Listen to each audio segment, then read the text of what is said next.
हनुमान जी के धर्म पिता वायु थे, इसी कारण उन्हें पवन पुत्र के नाम से भी जाना जाता है। बचपन से ही दिव्य होने के साथ साथ उनके अंदर असीमित शक्तियों का भंडार था। बालपन में एक बार सूर्य को पका हुआ फल समझकर वो उसे खाने के लिए उड़कर जाने लगे। उसी समय इंद्र ने उन्हें रोकने के प्रयास में वज्र से प्रहार कर दिया। वज्र के प्रहार के कारण बालक हनुमान की ठुड्डी टूट गई और वे मूर्छित होकर धरती पर गिर गए। इस घटना से कुपित होकर पवन देव ने संसार भर में वायु के प्रभाव को रोक दिया, जिसके कारण सभी प्राणियों में हाहाकार मच गया। वायु देव को शांत करने के लिए अंततः इंद्र ने अपने द्वारा किए गए वज्र के प्रभाव को वापस ले लिया। साथ ही साथ अन्य देवताओं ने बालक हनुमान को कई वरदान भी दिए।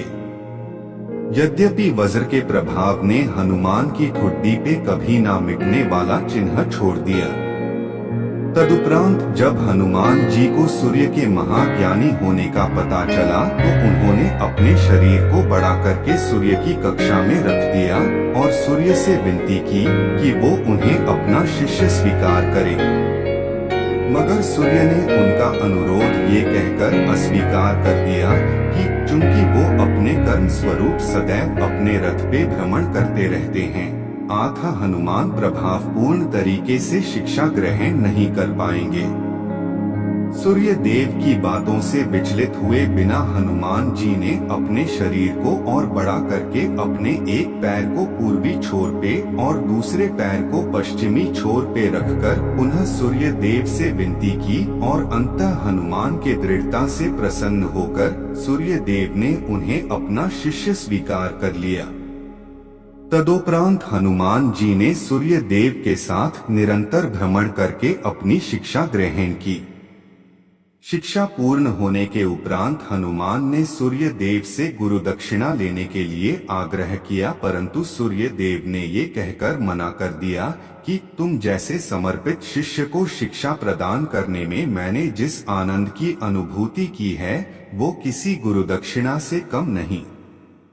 परंतु हनुमान के पुनः आग्रह करने पर सूर्य देव ने गुरु दक्षिणा स्वरूप हनुमान जी को सुग्रीव की सहायता करने की आज्ञा दे दी।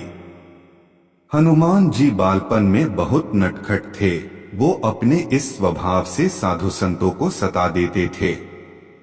बहुधा वो उनकी पूजा सामग्री और आदि कई वस्तुओं को छीन झपट लेते थे।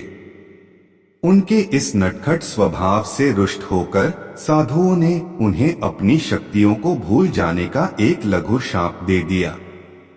इस शाप के प्रभाव से हनुमान अपनी सब शक्तियों को अस्थायी रूप से भूल जाते थे और पुनः किसी अन्य के स्मरण कराने पर ही उन्हें अपनी असीमित शक्तियों का स्मरण होता था। इस प्रकार भगवान हनुमान जी का बचपन बीता। आप इसी तरह कहानी सुनते रहे, खुश रहे और हमारा चैनल जरूर सब्सक्राइब कर ले। धन्यवाद।